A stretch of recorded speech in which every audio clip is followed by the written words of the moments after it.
Hello everyone, welcome to golden GK 21। तो friends, finally अगला set practice आप लोगों के बीच में लेके आ चुका हूँ और ये सेट प्रैक्टिस नंबर 8वां है।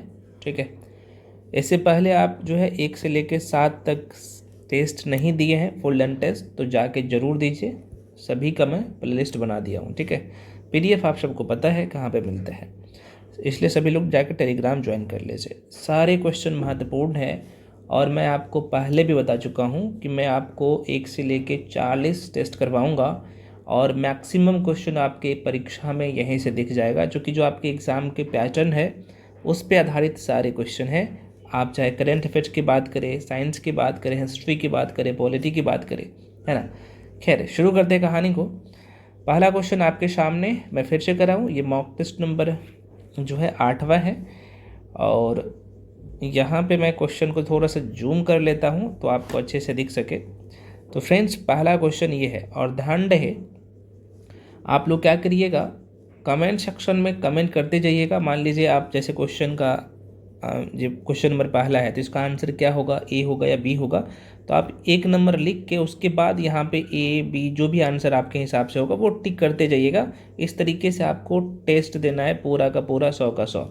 हाँ, वीडियो अगर स्लो लग रहा है तो आप क्या करिए, 1.5x करके देखिए, तो आप जो है जो 1 घंटा का वीडियो रहेगा तो वो आप हार्डली जो है 35 से 40 मिनट में देख पाएंगे। ठीक है, तो इस तरीके से आप जो है कर सकते हैं।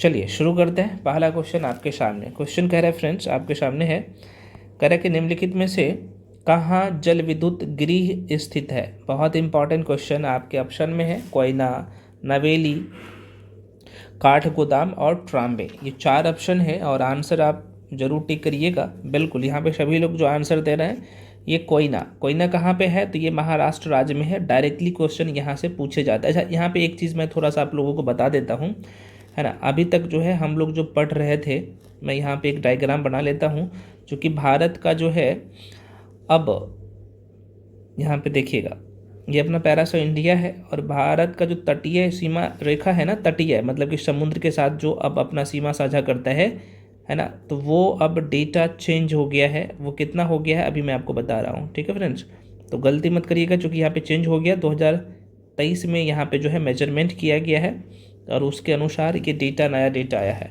तो यहाँ पे मैं आपको थोड़ा सा बता दूँ, ये भारत का जो समुद्रीय, ये तटीय रेखा जो है, आप सबको पता है कि गुजरात से कहानी शुरू हो जाता है। ठीक है, ये जो तटीय रेखा है, इनकी जो टोटल अब लंबाई हो गया है, बता सकते हैं कितने लोग बता सकते हैं ना। हाँ, इसकी टोटल लंबाई क्या हो गया है, बता सकते हो आप लोग। तो फ्रेंड्स, पहले जो ये था, मैं यहाँ पे डेटा मेंशन कर देता हूँ। ये जो पहले जो था, है ना, ये जो तटरेखा की लंबाई था पहले, वो था 7516 किलोमीटर था ये, है ना, जो कि सीधी लाइन में मेजरमेंट किया गया था। अब जो, और ये किसके हिसाब से था, तो 1970 में मेजरमेंट किया गया था, आप सबको पता होना चाहिए। तो उस समय इतना जो है टेक्नोलॉजी विकसित नहीं था, ये सारी चीज़ें, तो सीधी सीधे तरीके से यहाँ पे लाइनिंग कर दिया था। अब जो है 2023 में जो मेजरमेंट किया गया है, आप कह सकते हैं ये डाटा जो है जनवरी 2000, हालांकि 23 में किया गया, लेकिन ये डेटा जो आया सामने 2025 में, है ना, 1 जनवरी 2025 से जनवरी 2025 में। तो उसके अनुसार जो ये अब इसकी लंबाई जो है, क्योंकि अब जो ये लाइन देखिएगा ना, हालांकि ये पहले ही था जिगजैग लाइन, तो ये सबको यहाँ पे काउंट किया है। और अब जो है प्रेजेंट टाइम में 2025 के अनुसार इनकी जो टोटल लंबाई हो गया है 11,000, है ना, 11,098 जो है किलोमीटर हो गया है। तो हालांकि मैं ज्योग्राफी का क्लास जो मास्टर वीडियो दूंगा, है ना, तो वहाँ पे चीज़ों को अच्छे से मैं करवा दूंगा, है ना, तो आप लोग निश्चिंत रहिए। लेकिन अभी ये सिर्फ यही बदलाव हुआ है और कुछ चीज़ें और जो है इंपॉर्टेंट पॉइंट होगा वो भी मैं आपको बता दूंगा। ठीक है, तो ये थोड़ा सा ध्यान रखिएगा अभी ये डेटा।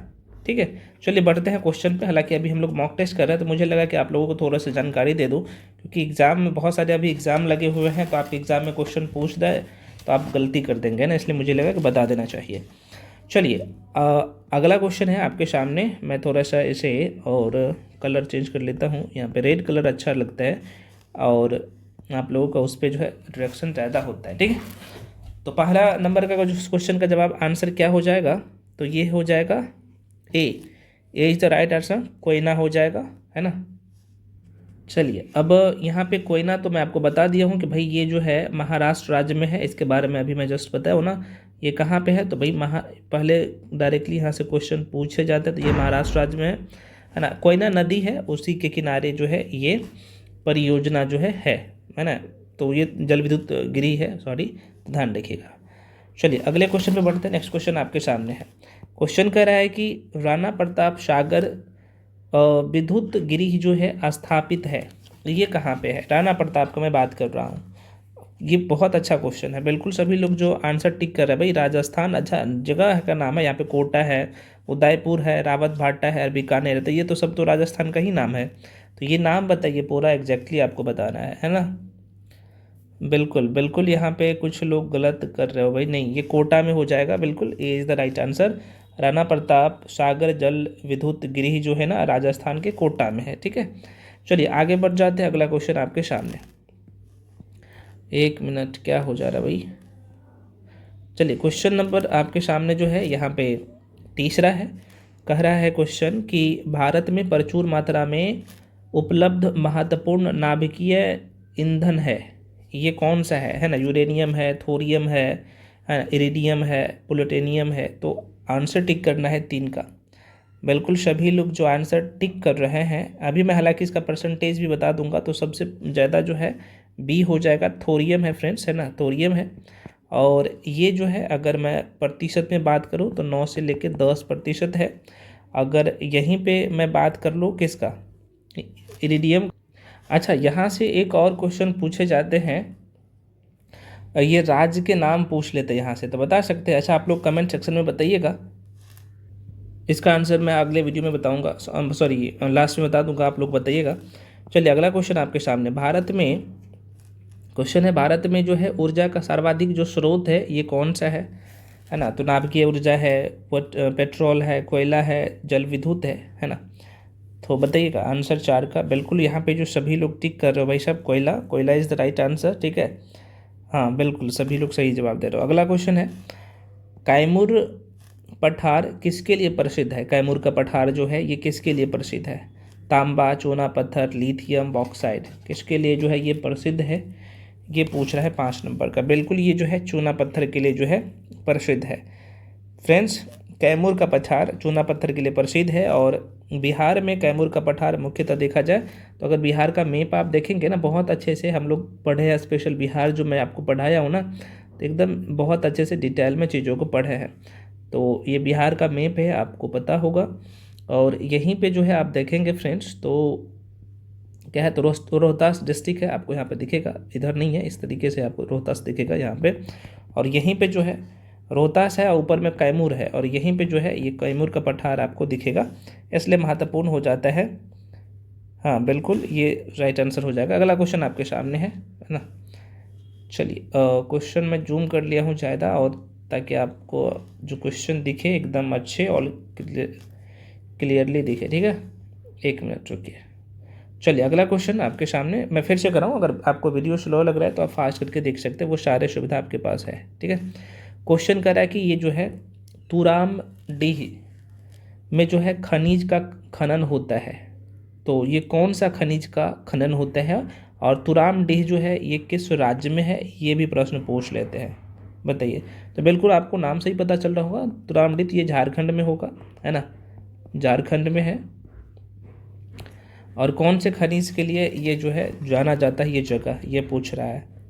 6 नंबर का बिल्कुल डी हो जाएगा ये, यहाँ पे यूरेनियम, ठीक है, यूरेनियम के लिए फ्रेंड्स जो है ये प्रसिद्ध है, ध्यान रखिएगा। अगला क्वेश्चन है, भारत में हीरे की खानें कहाँ है? हीरे की जो खान है वो कहाँ है?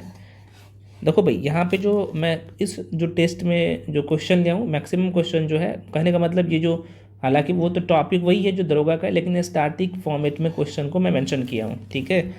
चूँकि क्वेश्चन आता है तो 40 टेस्ट है, तो सब मिला के मैं इसलिए करवाता हूँ, और मैक्सिमम क्वेश्चन आपके परीक्षा में यहीं से देखने को मिलेगा। बिल्कुल ये जो है मध्य प्रदेश में है, सभी लोग जो आप जवाब दे रहे हो ठीक दे रहे हो ना, मध्य प्रदेश में है ना। पन्ना खान आपने जरूर नाम सुना होगा, मध्य प्रदेश का, है ना। तो वर्तमान समय में मध्य प्रदेश में हीरा की खाने हैं, है ना। और जगह का नाम है यहाँ पे पन्ना, जो कि सतना जिले में है ना। पन्ना और सतना जिले में है, आपको पता होना चाहिए। अगला क्वेश्चन है, निम्नलिखित में से कौन एक जो है सही सुमेलित है। ठीक है, यहाँ पे सुमेलित करना है, यहाँ पे इस तरीके से बताइएगा। ये इसमें से कौन सा सही सुमेलित है? ये 7 का, बिल्कुल। ये जो तांबा आप जो देख रहे हैं ना, ये खेतरी में, और खेतरी कहाँ पे है? तो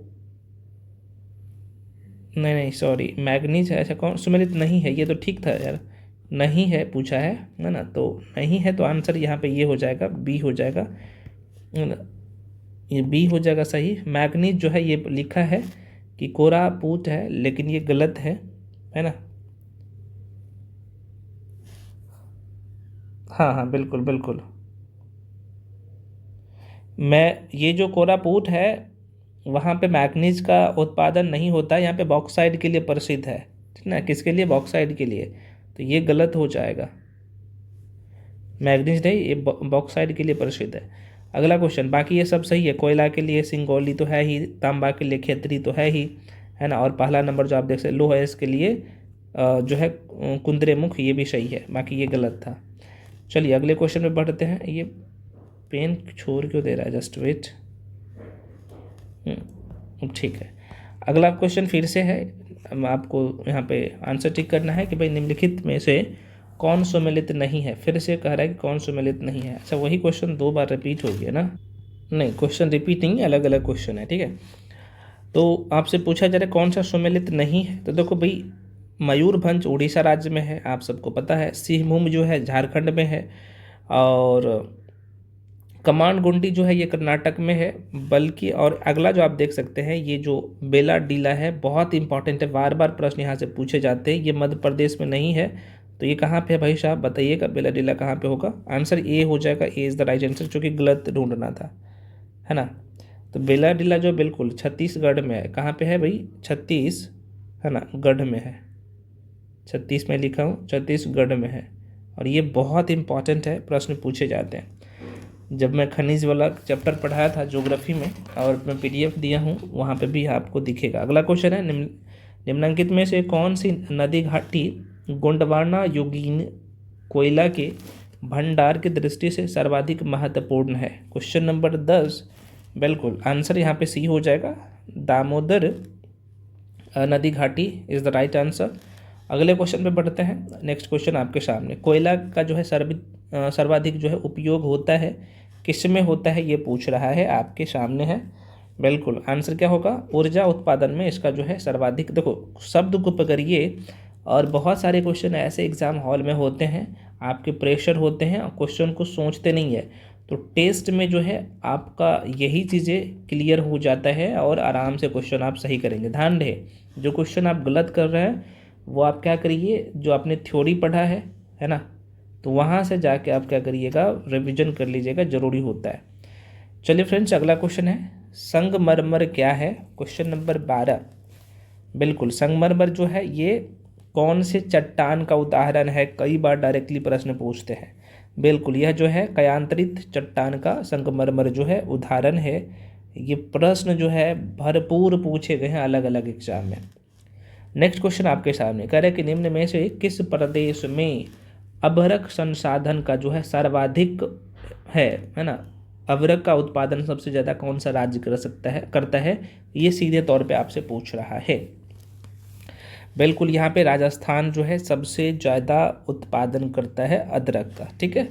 नेक्स्ट क्वेश्चन आपके सामने, क्वेश्चन कह रहा है भाई, यहाँ पे इस लाइन को देखिएगा, बहुत अच्छा प्रश्न भी है। तो निम्नलिखित में से किस राज्य में जो है तांबा का सबसे अधिक भंडार है? तांबा का अधिक सबसे ज़्यादा भंडार कहाँ पे है? हाँ बिल्कुल, ये भी आंसर क्या होगा? राजस्थान ही होगा, गलत मत करिएगा। चलिए नेक्स्ट क्वेश्चन आपके सामने, क्वेश्चन कह रहे हैं कि भारत में लौह अयस्क के निम्नलिखित प्रकारों में सर्वाधिक जो है भंडार किसका है? सबसे ज़्यादा भंडार किसका है? ये ऑप्शन के अनुसार आपको टिक करना है, ठीक है। 15 का, क्वेश्चन नंबर 15 का जवाब दीजिए। बिल्कुल राइट आंसर जो हो जाएगा हेमेटाइट। ये लौह अयस्क का जो है सर्वाधिक भंडार है। हेमेटाइट किस में आता है? तो आप सबको पता होना चाहिए, यह जो है लौह अयस्क की कैटेगरी में आता है, बहुत इंपॉर्टेंट है। तो आंसर क्या होगा 15 का? ए इज़ द राइट आंसर। ठीक है, चलिए अगला क्वेश्चन आपके सामने। क्वेश्चन कह रहा है कि भाई भारतीय खनिज पदार्थों का भंडार किसे कहा जाता है ना। भारतीय खनिज पदार्थों का भंडार किसे कहा जाता है, कौन से पठार को कहा जाता है, डायरेक्टली प्रश्न आता है यहाँ से। और रिपीट कितने बार ये क्वेश्चन होता है, कई बार हम लोग क्वेश्चन को गलत कर देते हैं, इसे करके नहीं जाते। बिल्कुल यहाँ पे राइट आंसर जो होगा है ना, ये इज़ द राइट आंसर, छोटा नागपुर का पठार। और इसका मैक्सिमम एरिया जो है झारखंड राज्य में है ना। कहाँ पे है भाई, तो झारखंड राज्य में है, झारखंड राज्य में है, ये भी ध्यान रखिएगा। ठीक है फ्रेंड्स, चलिए बढ़ जाए आगे। हाँ हाँ हाँ ठीक। अगला क्वेश्चन आपके सामने। क्वेश्चन कर रहा है कि भारत में सबसे महत्वपूर्ण जो है खनिज युक्त रॉक तंत्र कौन सा है ना। तो सेम क्वेश्चन, अगर इस क्वेश्चन को अगर आप जवाब दिए होंगे तो ये भी आप जवाब दीजिएगा। क्योंकि भारत का भौतिक विभाजन जो टॉपिक है इंडियन ज्योग्राफी में, मैं कई बार बता चुका हूँ है ना, इंडियन ज्योग्राफी का मैं बात कर रहा हूँ, ये बहुत ही महत्वपूर्ण होता है ना। तो आप लोग जवाब दीजिए 17 का, बिल्कुल यहाँ पे बी हो जाएगा। ये जो है धारवाड़ चट्टान या फिर तंत्र का जो है उदाहरण है। अगला क्वेश्चन आपके सामने। भारत में श्वेत क्रांति का जनक जो है किसे कहा जाता है। श्वेत क्रांति, हरित क्रांति नहीं बोल रहा हूँ मैं, श्वेत क्रांति। और श्वेत क्रांति किससे संबंधित है आप सबको पता होना चाहिए है ना। बिल्कुल, डॉक्टर जो है वर्गीज कुरियन को जो है श्वेत क्रांति का जनक माना जाता है ना। और यह जो है श्वेत क्रांति, तो ये दुग्ध उत्पादन से संबंधित है ना, दुग्ध उत्पादन से संबंधित है, तो ये भी ध्यान रखिएगा। अगला क्वेश्चन आपके सामने। ऑपरेशन फ्लड का संबंध जो है किससे है, ऑपरेशन फ्लड का संबंध 19 का बिल्कुल आंसर क्या होगा, मैंने आपको बताया। यह भी जो है, चूँकि क्वेश्चन देखो घुमा फिरा के पूछा गया है, ऑपरेशन फ्लड पूछे या श्वेत क्रांति पूछे, तो ये जो है दुग्ध उत्पादन से संबंधित है। डी होगा, डी होगा 19 का डी। ठीक है, अगला क्वेश्चन आपके सामने। क्वेश्चन कह रहा है कि थारपरकर प्रजाति, ये थारपरकर प्रजाति है कहाँ पाई जाती है, ये पूछ रहा है। ठीक है, कौन से क्षेत्र में पाया जाता है ये पूछ रहा है। बिल्कुल, यह जो है राजस्थान के सीमावर्ती क्षेत्र में पाया जाएगा। तो ये जो जाति है, नाम से ही पता चल रहा होगा थार परकर है ना, तो थोड़ा सा ध्यान रखिएगा। चलिए आगे बढ़ जाते हैं। नाबी एमजी क्या है, बहुत इंपॉर्टेंट क्वेश्चन है। और यहीं पे इसी टाइप का क्वेश्चन ना एग्जाम हॉल में गलत होता है, तो गलत नहीं करना, अभी से ही प्रैक्टिस कर लेना है। मैं कर रहा हूँ, क्या हो रहा है भाई, नाबी जो है एमजी का मैं बात कर रहा हूँ, ये क्या है ना, एमजी 21 बिल्कुल डी हो जाएगा। गेहूं का जो है एक किस्म है, बहुत इंपॉर्टेंट है, गेहूं का किस्म है ये। अगला क्वेश्चन आपके सामने है। भारत के विभिन्न क्षेत्रों में उत्पादित सुल्ताना, गुलाबी और काली चंपा निम्नलिखित प्रमुख फसलों में किसकी किस्में हैं। कौन कौन सा, सुल्ताना हो गया, आप देखो ये क्वेश्चन आराम से पकड़ सकते हैं, गुलाबी हो गया और काली चंपा हो गया, तो कौन से फसल का किस्म है ये। और ये सर्वोच्च कोटि का बीज होता है ना। एक तरह से कह सकते हैं भाई अब फसल का ये किस्म है 22 का, बिल्कुल डी। यह जो है अंगूर का जो है क्या है, तो ये किस्म है, बहुत इंपॉर्टेंट है। अगला क्वेश्चन आपके सामने। क्वेश्चन है, जब किसी वस्तु को पृथ्वी से चंद्रमा पर जो है क्या कर दिया जाता है, तो लाया जाता है, तो क्या होगा, उसका भार घटेगा, बढ़ेगा या सेम रहेगा, क्या होगा, उसके भार में क्या परिवर्तन होगा। पृथ्वी से चंद्रमा पर जो है लेके जाएगा, तो आपने गुरुत्वाकर्षण पढ़ा था, और मैंने हालांकि फिजिक्स में बहुत कायदे से पढ़ाया भी हूँ, तो थोड़ा बहुत भी वीडियो देखे भी होंगे, तो आप इस क्वेश्चन का जवाब दे देंगे। बिल्कुल, यहाँ पे उसका भार घट जाता है। ठीक है, भार जो है ना घटेगा, अलग अलग जगह पे अलग अलग होगा, लेकिन इसका जो है द्रव्यमान में उनका जो मास होगा उसमें कोई चेंजेस नहीं होता है ना। तो भार और द्रव्यमान क्या होता है, मैं आपको कायदे से पढ़ा चुका हूँ, दोनों में क्या अंतर है। अगला क्वेश्चन आपके सामने कह रहा है कि तिब्बत के पठार की जो है समुद्र तल से औसत ऊंचाई कितना है। 24 का बताइए आंसर। बिल्कुल, यहाँ पे जो है तिब्बत का पठार मैं कह रहा हूँ, तो ये अप्रॉक्सीमेट 5 किलोमीटर है, तो D is the right answer होगा। आसान सा क्वेश्चन है और ये फैक्चुअल क्वेश्चन है, तो जाहिर सी बात है आपको प्रैक्टिस करने की ज़रूरत है। अगला क्वेश्चन है, राजाओं की घाटी अवस्थित है। राजाओं की घाटी जो है कहाँ पे अवस्थित है? बिल्कुल, ये जो है मिस्र में अवस्थित है ना। मिस्र में राजाओं की घाटी वैली ऑफ किंग, या फिर उसे वादी एल मुलुक भी कहा जाता है, जो कि इजिप्ट में, इंग्लिश में मिस्र को इजिप्ट कहा जाता है। और नील नदी का नाम आपने जरूर सुना होगा, नील नदी, है ना। तो इसी के पश्चिमी किनारे पर, इसी घाटी के जो है पश्चिमी किनारे पर नील नदी है, या फिर नील नदी के पश्चिमी किनारे पर जो है ये कौन सा, तो राजा के घाटी, या फिर कह सकते वादू। अच्छा, कई बार ना ये लिखा रहता है ना, वादी एल मुलू अथी, ये होता है यहाँ पे मुलूक होता है ना, लूक लिखा रहता है, जिसे हम लोग वहाँ के शब्दों में कहते हैं, ये राजाओं की घाटी को वहाँ का जो लैंग्वेज है उसमें ये कहते हैं, ठीक है। तो थोड़ा सा ध्यान रखिएगा। अगला क्वेश्चन आपके सामने, जस्ट वेट, नेक्स्ट क्वेश्चन है, 10 डिग्री चैनल बहुत इंपॉर्टेंट है। देखो भाई, 8 डिग्री चैनल, चूँकि 8 डिग्री चैनल होता नहीं है, आपने अगर अक्षांश और देशांतर पढ़ा होगा ना, तो ये एक तरह से अब कह सकता है कि ये 8 डिग्री अक्षांश रेखा, 9 डिग्री अक्षांश रेखा, 10 डिग्री अक्षांश रेखा, ये महत्वपूर्ण है। और किसको किससे अलग करता है ना, 12 डिग्री चैनल जिसे कहते हैं, तो वो 12 डिग्री अक्षांश रेखा होता है, ठीक है।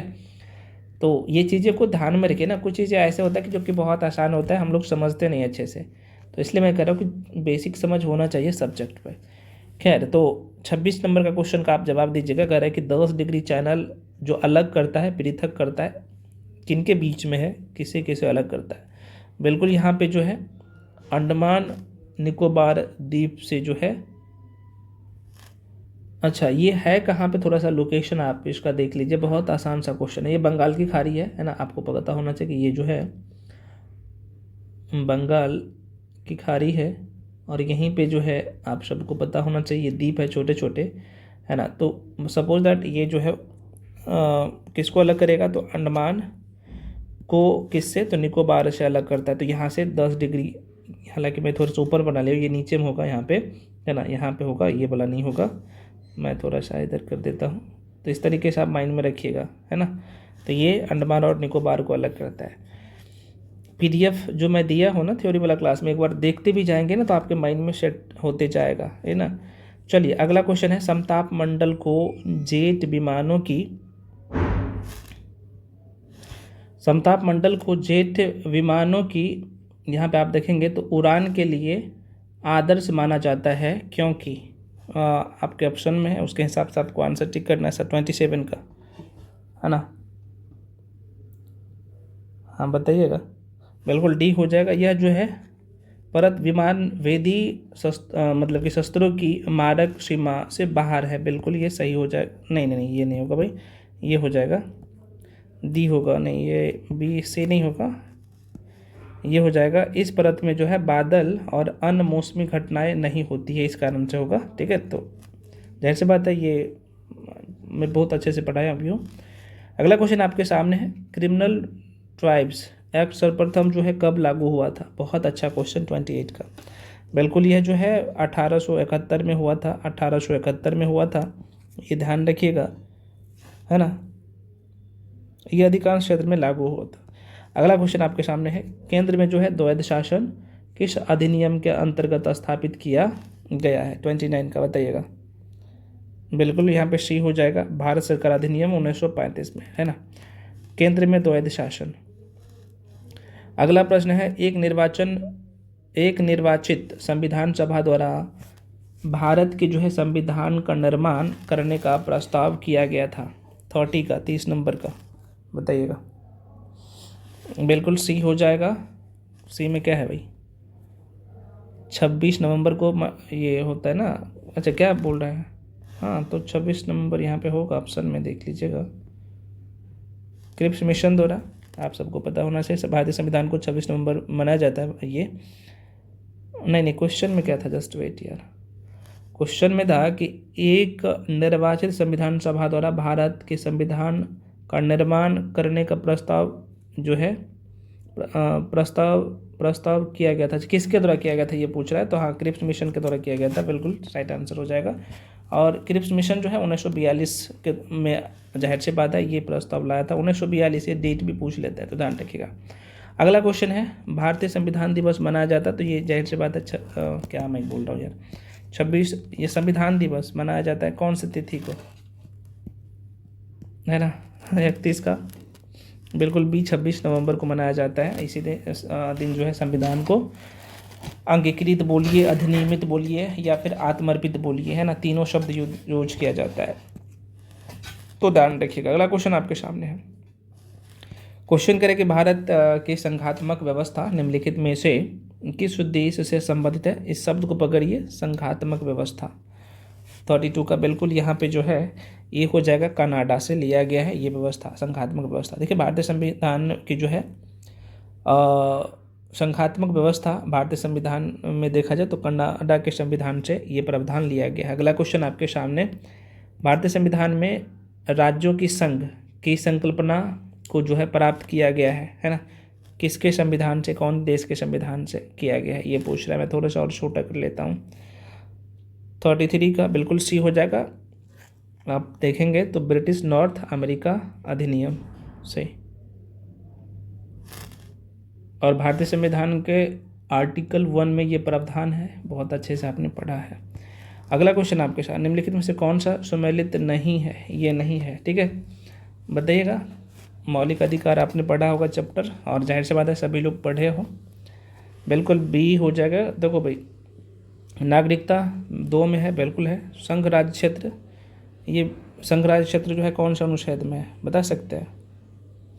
हाँ सॉरी, भाग है ये, माफ़ी चाहता हूँ, ये भाग है, अनुच्छेद में बोल रहा हूँ, तो ये कौन से भाग में है, तो संघ राज्य क्षेत्र जो है भाग 8 में है ना, भाग 8 में, उसके बारे में यूटी के बारे में प्रावधान है, ठीक है। बाकी ये नागरिकता ये ठीक है, निर्वाचन ये भी ठीक है, तो गलत आपको ढूंढना था, तो बी आंसर हो जाएगा। अगला क्वेश्चन आपके सामने है, वही क्वेश्चन कह रहा है कि राष्ट्रपति के सिफारिश के बगैर कोई विधेयक जो कर लगाता है, टैक्स लगाता है, तो विधेयका में नहीं रखा जा सकता है। यह प्रावधान भारत के संविधान के किस अनुच्छेद के अंतर्गत आता है? वेरी वेरी इंपॉर्टेंट क्वेश्चन, और जवाब भी मुझे पता है, सभी लोग दीजिएगा। 35 का बिल्कुल ए हो जाएगा, आर्टिकल 117 में यह प्रावधान है। अगला क्वेश्चन आपके सामने, भारत के संविधान के अंतर्गत आर्थिक योजना का जो विषय है, आर्थिक योजना का विषय, आर्थिक योजना की कौन से सूची का विषय है? भारतीय संविधान के जो 7वीं अनुसूची है उसमें संघ सूची, राज्य सूची, संवर्ती सूची के बारे में प्रावधान है, तो ये पूछ रहा है आपसे 36 नंबर का, बताइएगा। बिल्कुल जो है ये सी हो जाएगा, संवर्ती सूची का आर्थिक नियोजन जो है, या फिर आर्थिक योजना जो है किसका विषय है, तो ये संवर्ती सूची का।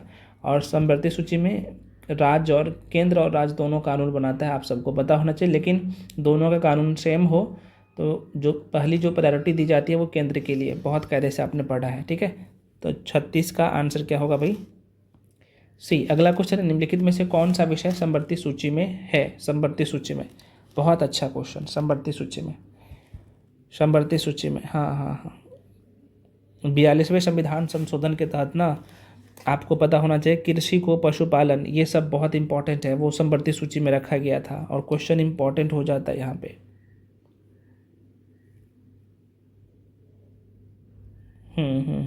बिल्कुल बिल्कुल। 37 का शिक्षा, सॉरी ये पुलिस और कृषि ये सब जो है राज्य सूची का विषय, माफी चाहता हूँ, ये शिक्षा को संवर्ती सूची में शामिल किया गया था ना, पुलिस हो गया ये वाला। ये प्रश्न पूछे जाते हैं। रक्षा जो है ये रक्षा संघ सूची का विषय है ना, ये संघ सूची का है। कृषि और पुलिस को जो है रखा गया है राज्य सूची में, और शिक्षा जो है ये संवर्ती सूची का है, तो बी हो जाएगा, शिक्षा हो जाएगा, ठीक है। अगला क्वेश्चन आपके सामने है, चलिए अगला क्वेश्चन है, भारतीय संविधान की प्रस्तावना में निम्नलिखित में किस स्वतंत्रता की वर्णन नहीं है? तो आसान सा क्वेश्चन, और आराम से आप एलिमिनेट भी कर सकते हैं। प्रस्तावना याद होना चाहिए आप सभी को, है ना, और याद कर लेना है, हम भारत के लोगों से शुरू होता है चीज़ें। 38 का बिल्कुल डी हो जाएगा। आर्थिक स्वतंत्रता, बाकी विचार की स्वतंत्रता, विचार प्रकट करने की स्वतंत्रता, विश्वास की स्वतंत्रता, ये सब जो है ये आर्थिक स्वतंत्रता के बारे में। अगला क्वेश्चन है, निम्नलिखित में कौन सा राज्य का सबसे महत्वपूर्ण तत्व है? बहुत इंपॉर्टेंट। बिल्कुल, ये जो है संप्रभुता है ना। अगला क्वेश्चन आपके सामने है। क्वेश्चन कह रहा है कि भारत सर्वप्रथम संसदात्मक जो है, दोबारा मैं रिपीट करता रहा हूँ, सर्वप्रथम जो है संसदात्मक सरकार किस देश ने आरंभ किया था? ये भी क्वेश्चन मुझे पता है कि आसान है और आराम से आप लोग बिल्कुल, यूके हो जाएगा, यूके है ना, जिसे हम लोग ग्रेट ब्रिटेन कह सकते हैं। अगला क्वेश्चन आपके सामने, निम्न में से कौन सुशासन की विशेषता नहीं है? नहीं है शब्द को पकड़िए, कुशासन, सुशासन है ना। जैसे ये शब्द सुनते हैं तो भाई एक अलग ही, चलिए बताइए आप लोग अलग आंसर। बिल्कुल, ये जो है लाल फीताशाही नहीं है, बाकी जवाबदेही, पारदर्शिता, कानून का नियम, अगर ये सब पालन हो रहा है इसका मतलब वो सुशासन राज है। कौन नहीं शामिल है तो ये ज़बरदस्ती उस टाइप का जो होगा ये सुशासन में नहीं है। बेसिक सा क्वेश्चन था। अगला क्वेश्चन है, निम्नलिखित शासकों में किस के जो है सिक्के पर संकर्षण एवं जो है वासुदेव दोनों अंकित है? बहुत अच्छा क्वेश्चन 42 का। हाँ बिल्कुल डी हो जाएगा। नाम आपने जरूर सुना होगा, अगाथो क्लीज का नाम जरूर सुना होगा है ना, तो आंसर डी हो जाएगा। बिल्कुल बिल्कुल अगाथो क्लीज हो जाएगा राइट आंसर। अगला क्वेश्चन है, क्वेश्चन नंबर अगला क्वेश्चन बताइए। कुषाण शासक कनिष्क के राज्याभिषेक किस सन में हुआ था? कनिष्क का जो ये कुषाण वंश के शासक था कनिष्क, किस वर्ष हुआ था ये पूछ रहा है। बिल्कुल यह जो है 78 ईस्वी में हुआ था, AD में हुआ था। ठीक है, अगला क्वेश्चन आपके सामने, राजा खारवेल का नाम जुड़ा है कौन से स्तंभ लेख से या फिर कौन से लेख से जुड़ा हुआ है राजा खारवेल का नाम? 44 का बिल्कुल सी हो जाएगा। ये जो हाथी गुफा अभिलेख की मैं बात करूँ तो राजा खारवेल के बारे में सारी इन्फॉर्मेशन मिलता है। चलिए आगे बढ़ जाते हैं। अगला क्वेश्चन आपके सामने, भारत का नेपोलियन किसे कहा जाता है? 45 का बिल्कुल डी हो जाएगा। समुद्रगुप्त को जो है भारत का नेपोलियन कहा जाता है ना। चलिए नेक्स्ट क्वेश्चन आपके सामने, कौन सा राजवंश हूनों के आक्रमण से अत्यंत जो है विचलित हो गया था? जब हून, चूंकि ये विदेशी लोग थे तो ये जो आक्रमण किया था उससे अत्यंत विचलित हो गया था। आपके ऑप्शन में है मौर्य, कुषाण, गुप्त और शुंग।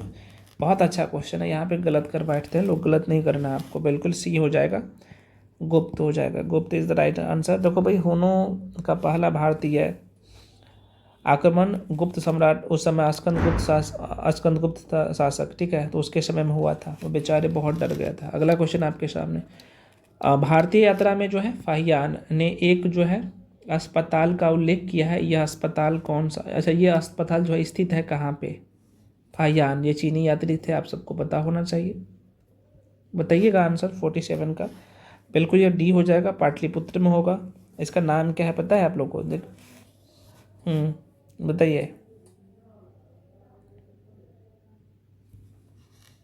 अच्छा एक क्वेश्चन और यहाँ पूछे जाते, फाहियान किसके समय सॉरी, फाहियान जब भारत आया था तो उस समय जो है किसका शासन व्यवस्था चल रहा था भारत में? देखो भाई, गुप्त वंश के समय में फाहियान भारत आता है ना, और उन्होंने ये जो पाटलिपुत्र जो जगह है, पटना वाला क्षेत्र खास तौर पे, तो उन्होंने ये कहा है कि भाई वहाँ पे जो है पाटलिपुत्र में एक जो है बहुत बड़े अस्पताल है जहाँ पे गरीबों लोगों को, मतलब कि निर्धनों का निःशुल्क दवाएं और भोजन उपलब्ध कराया जाता है, और देश भर से रोगी जो है इलाज करवाने के लिए पाटलिपुत्र आते हैं। तो कौन कहा है? ये फाहियान ने कहा। ठीक है, अगला क्वेश्चन आपके सामने, गुप्त काल में जो है लिखित संस्कृति नाटकों में स्त्री और शूद्र बोलते थे। देखो गुप्त काल में स्त्री और शूद्र मैंने आपको ऋग्वेद पढ़ाया हूँ, मतलब कि वैदिक काल, तो वहाँ पे 4 जो वर्ण हैं उनके बारे में हम लोग बहुत अच्छे से पढ़ चुके हैं।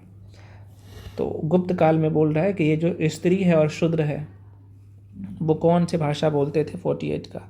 बिल्कुल बी हो जाएगा, ये प्राकृत भाषा जो है ये बोलते थे। अगला क्वेश्चन है, अद्वैत दर्शन के संस्थापक कौन थे? 49 का आंसर बताइए।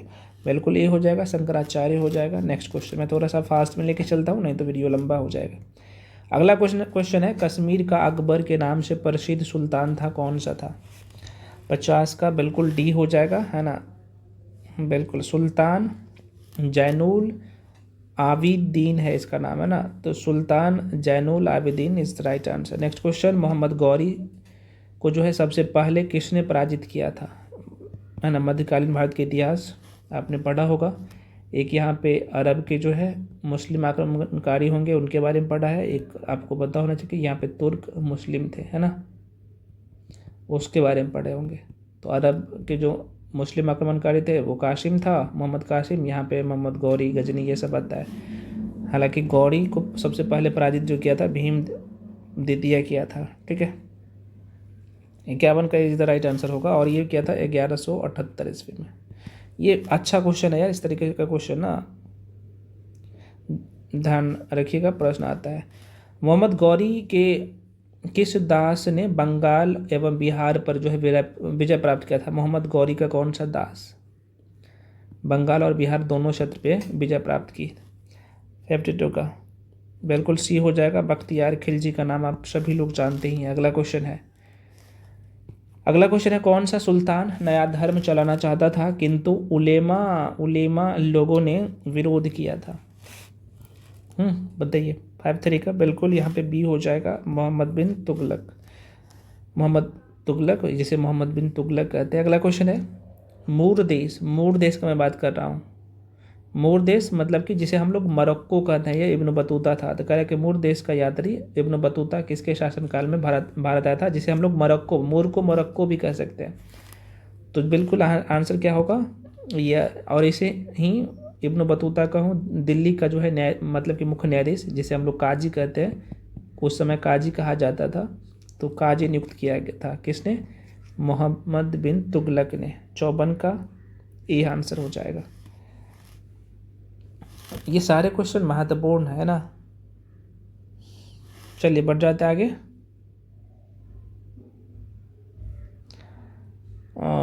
क्वेश्चन इधर है भाई, अगला क्वेश्चन है आपके सामने। कह रहे कि गांधी इरविन समझौता के हस्ताक्षरित होने में जो है किसने जो है महत्वपूर्ण भूमिका निभाई थी? गांधी इरविन समझौता के हस्ताक्षरित होने में।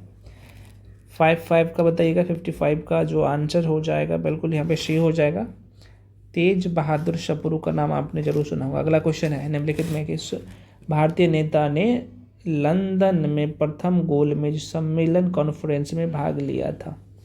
मतलब कि प्रथम जो गोलमेज सम्मेलन हुआ था, 3 गोलमेज सम्मेलन होता है, तो प्रथम में किसने भाग लिया था आपके ऑप्शन के हिसाब से? बिल्कुल यहाँ पे मौलाना मोहम्मद अली, है ना। और ये 10 जून से 24 जून को जो है साइमन कमीशन रिपोर्ट की मैं बात कर लूँ। अच्छा, यहाँ पे एक चीज़ थोड़ा सा और देखिएगा, मैं यहाँ पे बोल देता हूँ, आप लोग थोड़ा सा सुन लीजिए। देखो यहाँ पे हुआ ये था, 10 जून से लेके 24 जून 1930 को साइमन कमीशन की रिपोर्ट 2 भागों में प्रकाशित हुआ। राजनीतिक संगठनों ने कमीशन की सिफारिश को क्या किया था? अस्वीकार कर दिया था। तो कांग्रेस के प्रमुख नेता जेल में थे उस समय। हुआ ये कि ब्रिटिश सरकार ने निराशा और एवं कह सकते हैं कि असंतोष के वातावरण में नवंबर 1930 में लंदन में प्रथम गोलमेज सम्मेलन बुलाया। और इस सम्मेलन में कितने प्रतिनिधि ने हिस्सा लिया? तो 89। ये भी प्रश्न पूछ लेते कई बार, ठीक है। इतने लोगों ने भाग लिया, लेकिन कांग्रेस ने जो है इसमें भाग नहीं लिया था। और इस सम्मेलन में भाग लेने वालों में प्रथम व्यक्ति जो थे वो तेज बहादुर सप्रू थे, है ना। हालांकि और बहुत सारे लोग थे, तेज बहादुर सप्रू थे, श्रीनिवास शास्त्री थे, मोहम्मद अली थे, मोहम्मद शफी खां थे, आगा खां थे, ये सब जो है थे। डॉक्टर भीमराव अम्बेडकर भी थे। तो ये सब लोग शामिल थे। तो ये ऑप्शन के हिसाब से आप ये देख लीजिएगा। तो वो जो मॉडर्न हिस्ट्री का सेक्शन है उस पर वो वाला जो सेक्शन है उस पर अच्छे से एक बार कर लीजिएगा, सारे पॉइंट को महत्वपूर्ण है। अगला क्वेश्चन आपके सामने क्वेश्चन करें कि महात्मा गांधी जब द्वितीय गोलमेज सम्मेलन में भाग लेने लंदन गए थे तो कहाँ पे ठहरे थे? बहुत इंपॉर्टेंट क्वेश्चन, बताइएगा। 57 का बिल्कुल बी हो जाएगा। ये मैं किंग्सले बोल रहा हूँ, ये किंग्सले हॉल में रुका था। कहाँ पे? किंग्सले हॉल में। अगला क्वेश्चन है, कांग्रेस सोशलिस्ट पार्टी की जो है पहली बैठक हुई कहाँ पे? 5/8 को बताइएगा। बिल्कुल यहाँ पे सी हो जाएगा, पटना में। बहुत इंपॉर्टेंट, ये हुआ कब था? तो ये मई 1934 में। यार बहुत ही इंपॉर्टेंट है, 1934 में लिखा हूँ तो रट लीजिएगा इसे। जयप्रकाश की मैं बात कर लूँ तो जयप्रकाश दिवस जो मनाया जाता है जेपी आंदोलन से, कौन नहीं जानता है, तो ये कब मनाया जाता है? हाँ बिल्कुल, ये जो है ये तिथि ध्यान रखिएगा फ्रेंड्स, अप्रैल 1946। तो ये प्रश्न पूछे जाते हैं। अगला प्रश्न है आपके सामने, क्योंकि ये जो दिवस मनाया जाता है ना, जब जयप्रकाश नारायण जो थे अब वो जेल से रिहाई हुआ था, तो जयप्रकाश दिवस के रूप में 1946 से मनाना शुरू हुआ था, आपको पता होना चाहिए, मनाया गया था। अगला क्वेश्चन है इलेक्ट्रॉन, ये केमिस्ट्री का क्वेश्चन है। तो कह रहा है कि इलेक्ट्रॉन किरण चिकित्सा एक प्रकार की जो है विकिरण चिकित्सा है, तो जिसके द्वारा उपचार किया जाता है, किसका किया जाता है? ये पूछ रहा है 60 का। बिल्कुल सी हो जाएगा इसका, विशेष प्रकार के कैंसर को। नेक्स्ट क्वेश्चन आपके सामने, निम्नलिखित जंतुओं में से जो है किसमें 3 प्रकोष्ठक 3 चैम्बर होता है ना, 3 प्रकोष्ठक वाला हृदय होता है, ये पूछ रहा है कौन सा? 61 बिल्कुल डी, मेढक में जो है 3 चैम्बर होता है। अगला क्वेश्चन है 3 कोष्ठक होता है। अगला क्वेश्चन, अंतर्राष्ट्रीय आलू केंद्र जिसे हम लोग CIP कहते हैं भाई, ये कहाँ पे है? CIP का मुख्यालय कहाँ है?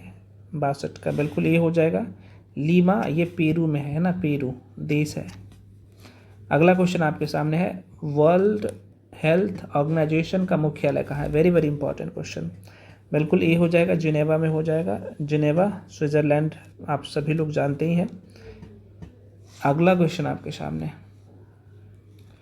निम्नलिखित में से जो है किसका मस्तिष्क उसके शरीर के अनुपात में सबसे बड़ा होता है? ये क्वेश्चन पूछ रहा, निम्नलिखित में से किसका मस्तिष्क उसके शरीर के अनुपात में सबसे बड़ा होता है? ऑप्शन के हिसाब से, जैसे उनका शरीर है ना, तो उसके ढांचा के अनुसार। बिल्कुल बिल्कुल यहाँ पे ए हो जाएगा चिट्टी का। अगला क्वेश्चन आपके सामने, निम्नलिखित में से किसे कार्बन मिलता है? इसमें से किस में कार्बन मिलेगा? ये पूछ रहा है, साफ साफ दिख रहा है, बिल्कुल बिल्कुल बिल्कुल ये लिग्राइट हो जाएगा। बाकी 3 चांदी लोहा में नहीं मिलेगा, इसमें मिलेगा, ये हो जाएगा। अगला क्वेश्चन है, पेंसिलिन का लीड है किसका बना होता है? ये पूछ रहा है 66 का।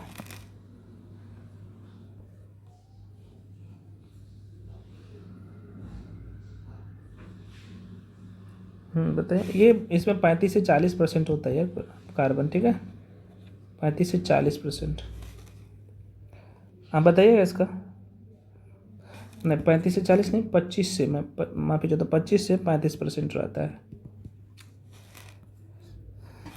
हाँ इसका आंसर 66 का ग्रेफाइट हो जाएगा। ये जो मैं 35 से 40% लिखा हूँ ना, यहाँ पे एक मिनट रुकिए, ये इसका आंसर लिखा हूँ, ठीक है, 25 से 35% जो लिखा हूँ ये इसका लिखा हूँ, इसमें कार्बन रहता है।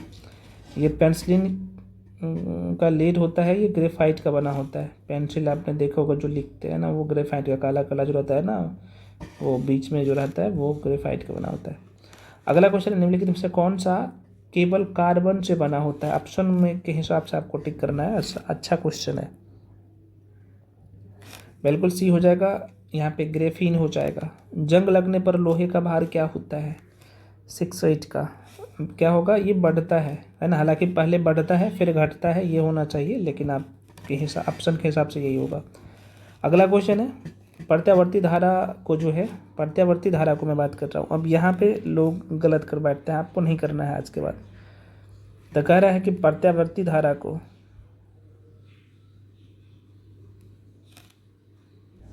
क्वेश्चन कर रहा है कि प्रत्यावर्ती धारा को दिष्ट धारा में कन्वर्ट कौन करता है ना। प्रत्यावर्ती धारा को सीधे तौर पर अगर मैं कहूँ तो AC को जो है DC में कन्वर्ट कौन करता है? तो किसका काम होता है? AC को DC में कन्वर्ट कौन करता है? तो बिल्कुल इसका रेक्टिफायर होगा, है ना। रेक्टिफायर AC को क्या करता है भैया? एसी वोल्टेज को डीसी वोल्टेज में कन्वर्ट करता है। ठीक है, B is the right answer. अच्छा क्वेश्चन पूछे जाने वाले क्वेश्चन। ठीक है, एसी का जो फुल फॉर्म होता है अल्टरनेटिव करंट होता है, डीसी का मतलब होता है डायरेक्ट करंट होता है।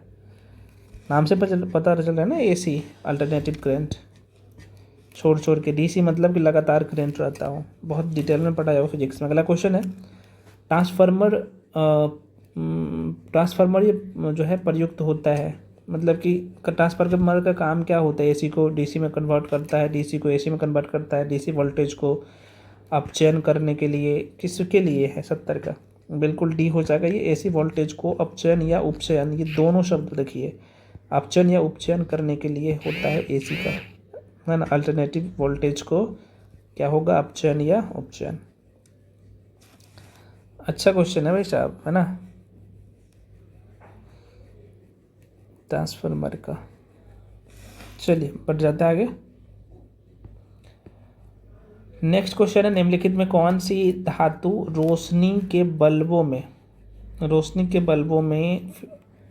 जो बल्ब होता है ना रोशनी देने वाला, तो उसमें फिलामेंट के रूप में प्रयोग होता है? ये पूछ रहा है। आंसर भी आप लोग दीजिए। 71 का बिल्कुल डी हो जाएगा, टंगस्टन होता है। अगला क्वेश्चन आपके सामने, मनुष्य के लिए शोर की सह सीमा करीब करीब होता है, कितने डेसिबल की वॉइस जो है वो सुन सकता है? ये पूछ रहा है। 72 का बिल्कुल बी हो जाएगा ये। यहाँ पे हालांकि देखो, लेकिन यहाँ पे ना कई जगह साधारण जो बातचीत होता है ना, ये 30 से लेके 60 डेसिबल के बीच में ही होता है, लेकिन ये सुन सकता है, एक पॉसिबिलिटी बोला है, तो वो 80 से लेके 85 डेसिबल तक की जो ध्वनि को सुन सकता है। ठीक है, अगला क्वेश्चन आपके सामने, जो पराश्रव्य ध्वनियाँ है जिसकी आवृत्ति कितना होता है, फ्रीक्वेंसी कितना होता है पराश्रव्य का? जैसे पराश्रव्य को इंग्लिश में अल्ट्रासोनिक वेव कहते हैं, अल्ट्रासोनिक वेव ये पूछ रहा है। बिल्कुल ये हो जाएगा 20,000 हर्ट्ज से अधिक। ठीक है, जैसे हम लोग नहीं सुन सकते, कुत्ता बिल्ली ये सब सुनता है। अगला क्वेश्चन आपके सामने, कौन सी तरंगे शून्य में जो है संचरण नहीं कर सकती? कौन सी तरंगे ये पूछ रहा है। बिल्कुल सी हो जाएगा, ध्वनि तरंगे के माध्यम की जरूरत पड़ता है, आप सबको पता होना चाहिए। शून्य में जो है यहाँ पे नहीं संचरण कर सकते, गमन नहीं कर सकती। अगला क्वेश्चन है, निम्नलिखित में कौन जो है, शब्द को पकड़िएगा, निम्नलिखित में से कौन अन्य तीनों की तुलना में ज़्यादा सूर्य की रोशनी परावर्तित जो है करता है? परावर्तित करता है 75 का बिल्कुल सी हो जाएगा, ताज़ा बर्फ से ढकी भूमि। ठीक है, अगला क्वेश्चन आपके सामने, क्वेश्चन कर रहा है कि एक रंगीन टेलीविज़न में जो है 3 आधारभूत रंगों का या फिर रंगों के मिश्रण से बनते हैं, तो ये 3 रंग कौन सा होता है? प्राइमरी कलर होगा, और प्राइमरी कलर कौन कौन सा होगा? प्राथमिक कलर वो कौन कौन सा होगा आपको पता ही होना चाहिए। बिल्कुल बी हो जाएगा, लाल, पीला और हरा, है ना। रेड, पीला है, येलो, अच्छा येलो है यार, प्राइमरी कलर नहीं है ना, और ग्रीन, है ना। देखो जैसे मैं गलती लगाया तो सभी लोग गलती लगाते भाई, ये नहीं होगा। प्राइमरी कलर होता ही है, ठीक है, उसमें तो उसी से सारे कलर बनता है ना, आप सबको पता हो। प्राइमरी कलर का मतलब मेन कलर, उसी से सारे कलर बनता है, तो थोड़ा सा लॉजिक लगाओ ना भाई। तो इसमें रेड हो जाएगा ना, प्राइमरी कलर जो है होता है लाल, हरा, नीला, रेड, ग्रीन और ब्लू। ठीक है, तो ये ध्यान रखिएगा, बहुत आसान सा क्वेश्चन है। अगला क्वेश्चन है भाई, अफीम का मुख्य अवयव है कौन सा? 77 का बिल्कुल ये हो जाएगा, ये मार्फिन हो जाएगा, राइट आंसर। अगला क्वेश्चन है, क्वेश्चन नंबर नेक्स्ट आपके सामने कह रहा है कि सौर ऊर्जा एटीपी में बदलती है, किस में बदलता है? 78 का बिल्कुल बी हो जाएगा, क्लोरोप्लास्ट में। अगला क्वेश्चन आपके सामने है, क्वेश्चन करें कि किस वर्ष में जो है राष्ट्रीय आय के आकलन के लिए जो है आय तथा उत्पादन विधि के साथ व्यय विधि को जोड़ा गया था? बहुत अच्छा, 79 का क्वेश्चन बिल्कुल ये हो जाएगा, 1967 का। कहानी आपने जरूर सुना होगा, अगला क्वेश्चन भाई, भारत में रोजगार संबंधित आंकड़े कौन जारी करता है? इकोनॉमिक्स का क्वेश्चन है ये। बिल्कुल बी हो जाएगा। कौन करता है? राष्ट्रीय सांख्यिकी कार्यालय, राष्ट्रीय सांख्यिकी कार्यालय। अगला क्वेश्चन, स्वतंत्रता पूर्व दादा भाई नौरोजी द्वारा राष्ट्रीय आय का अनुमान किस वर्ष लगाया गया था? स्वतंत्रता से पहले की बात हो रही है, 81 का। बिल्कुल डी, 1868 में। अगला क्वेश्चन है आपके सामने, सेवा क्षेत्र में शामिल गतिविधियां कौन कौन सा है? सेवा क्षेत्र, जिसे हम लोग कौन सा तृतीय क्षेत्र भी कहते हैं, सेवा क्षेत्र को, है ना, तृतीय क्षेत्र। 82 का बिल्कुल सी हो जाएगा। परिवहन हो जाएगा, संचार होगा, बैंकिंग यहाँ पे आप देख सकते हैं। अगला क्वेश्चन आपके सामने, निम्नलिखित में से किसे जो है परछन बेरोजगारी के नाम से भी जाना जाता है? परछन बेरोजगारी, है ना। ऑप्शन में दो, यहाँ पे भी आपको दिखेगा। जहाँ पे अल्प रोजगार हो, रोजगार का कमी हो, उसे हम लोग क्या कहते हैं? परछन बेरोजगारी। अगला क्वेश्चन इकोनॉमिक्स से एकदम जीरो से बढ़ाया हूँ आप लोगों के लिए। अगला क्वेश्चन है, योजना आयोग का गठन कब किया गया था? आप कहिएगा सर अब तो योजना आयोग के स्थान पे नीति आयोग आ गया, तो योजना आयोग क्यों पढ़े? भाई पढ़ना पड़ता है, पूछे जाते हैं। तो बताइए ऑप्शन के अनुसार। बिल्कुल 1950 ईस्वी में। कब किया गया था? 1950 ईस्वी में, ध्यान रखिएगा। अगला क्वेश्चन, सार्वजनिक स्वास्थ्य देखभाल का पर जो है कौन सा? तो ये 9वां राष्ट्रीय शिखर सम्मेलन। ये करेंट अफेयर्स का क्वेश्चन अब यहाँ से शुरू हो गया और सारे करेंट अफेयर्स अपडेटेड है, तो जल्दी जल्दी बताइएगा। तो सार्वजनिक स्वास्थ्य देखभाल का पर जो है 9वां राष्ट्रीय शिखर सम्मेलन कहाँ आयोजित किया गया? ऑप्शन में 85 नंबर का बिल्कुल ये जो है उड़ीसा राज्य में। अगला क्वेश्चन है, किस देश ने जो है तीसरा साबा महिला बास्केटबॉल चैंपियनशिप 2025 का खिताब जीता है? बिल्कुल सी हो जाएगा, भारत ने जीता है। अगला क्वेश्चन है, इडुक्की, बहुत इंपॉर्टेंट है और ये लगातार न्यूज़ में था। इडुक्की वन्य जीव अभ्यारण्य जो है किस राज्य में है? ये करेंट अफेयर्स का क्वेश्चन है, ठीक है। बिल्कुल यहाँ पे ए हो जाएगा, केरल राज्य में है। अगला क्वेश्चन आपके सामने भाई करेंट अफेयर्स का भी ये भी है। फरवरी 2025 में भारतीय प्रतिभूति और विनियमन बोर्ड, जिसे हम लोग सेबी कहते हैं, ठीक है, शॉर्ट फॉर्म में, सेबी के अध्यक्ष के रूप में नियुक्त किसे किया गया है? ये ध्यान रखना है, बहुत अच्छा रट लेना है, ये माइंड में रखना है ना। 88 का क्वेश्चन है, बताइएगा। बिल्कुल ए हो जाएगा। इसका नाम है तुहीन कांता पांडे को, ठीक है। कांता पांडे आप इस तरीके से नाम याद रख सकते हैं, है ना। बिल्कुल बिल्कुल बिल्कुल।